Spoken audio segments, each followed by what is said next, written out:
Namaskar, aqui é o professor Jorge, que escreve e fala e grava os conteúdos que nós vamos partilhar aqui hoje, especificamente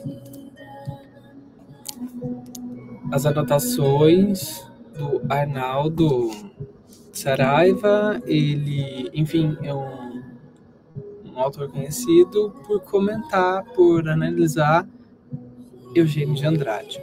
Então, nesta obra, ele traz o título Gênio de Andrade, trazendo, dentre tantas outras análises, a ideia comum de que o Eugênio de Andrade, de fato, era um gênio pela sua forma de expressão na escrita, na poesia.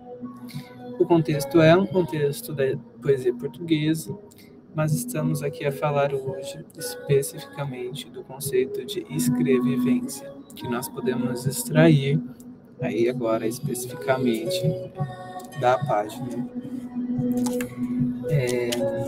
Eu marquei aqui, vou abrir para nós. A página 64, referência, portanto, na descrição do vídeo. O prazer de viver e de criar. Escrever não é uma tarefa fácil, embora a inteligência artificial nos diga que é um processo possível de ser automatizado. Nós estamos aqui a referir de uma inteligência de escrita, um processo de criação de um texto, que ele tem não só um objetivo da instrução, um objetivo da clareza e da ideia de, enfim, organizar um espaço, da ideia de, enfim, também convencer a quem está no outro, enfim, lado, numa posição de leitor e que se identifica ou não identifica com o que está ali posto, com o que está ali escrito. O que é preciso entender, e aí eu vou pedir licença para fazer essa leitura muito curta da página 64, é de que o processo de escrita ele é um processo de expressividade, não só dos sentimentos que nós possamos conhecer como a alegria, como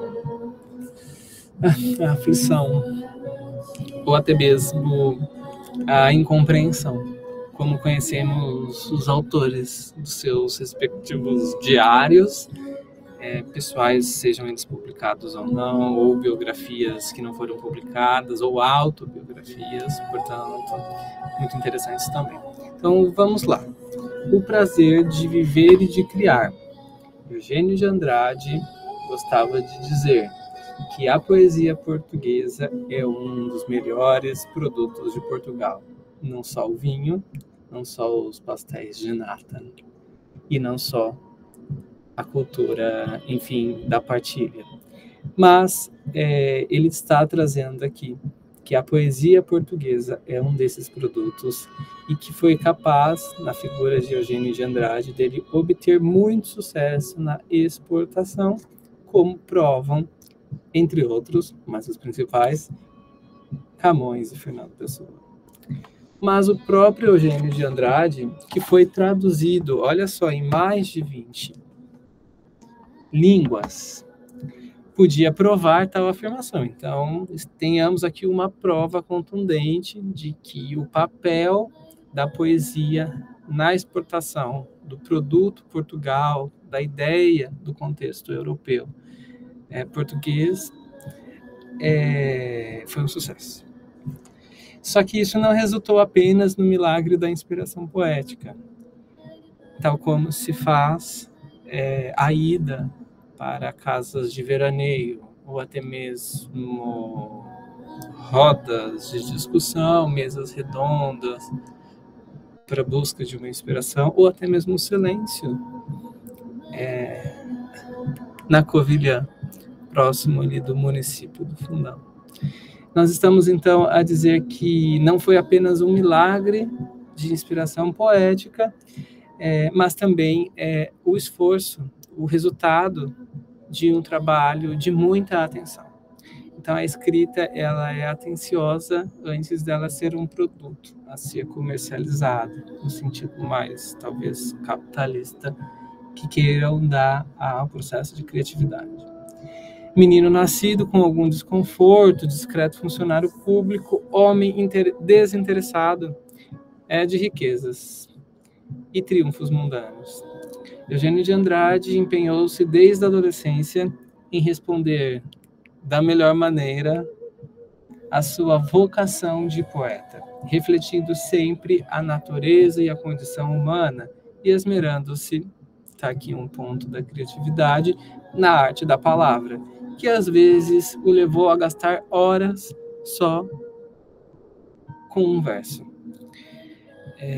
Talvez fique aqui uma inspiração para você que está a escrever e se cobra por escrever em demasia, se cobra por escrever em extensão, mas se esquece de que a escrita criativa, ela é uma escrita de paciência, de observação, e que isso requer o recurso mais valioso, que não é o dinheiro, mas o tempo.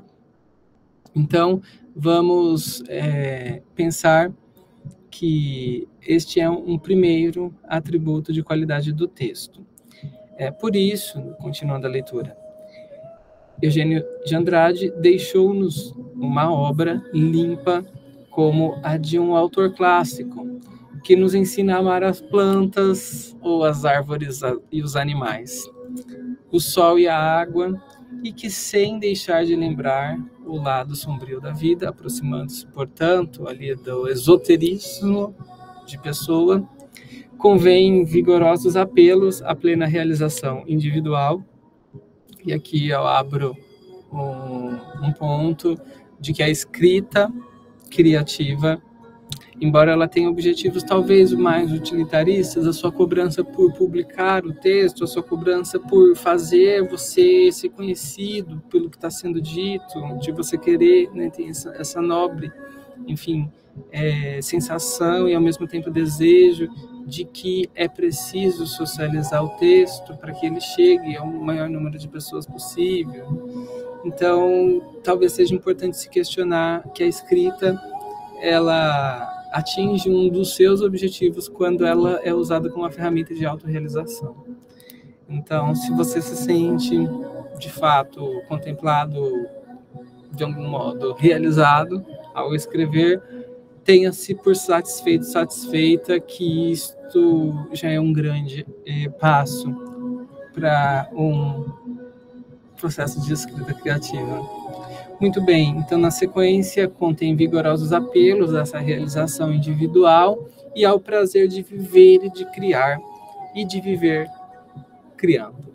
Então a poesia, embora ela venha a ser colocada na sua forma material, na forma de organização de caracteres, de uma folha, de um documento eletrônico, ela é só uma parte do que é o processo maior, que é esse que estamos a referir aqui, que é o autor por trás, a geração da ideia, a geração do processo produtivo como um processo de autorrealização, como um processo de atenção, como foi dito inicialmente. E isso não se encerra, porque um escritor, ele é sempre um escritor, independentemente se há ou não a publicação. Então, não vamos reduzir o fazer da escrita à quantidade de textos que se publica. E outro ponto que chamo a atenção, e já saindo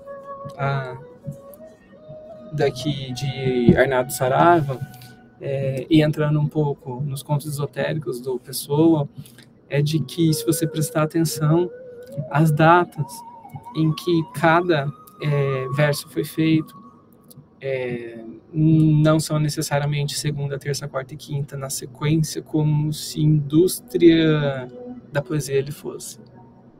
Então, talvez fique aí uma lição para você que está escrevendo, de que a escrita, ela não tem um tempo comum a todos. O tempo de escrever é o tempo de pensar, e o tempo de pensar é diferente para cada escritor. Então, reflexão dada, fico por aqui. Em experiência e essência da minha profissão, eu deixo os meus cumprimentos finais. Namaskar.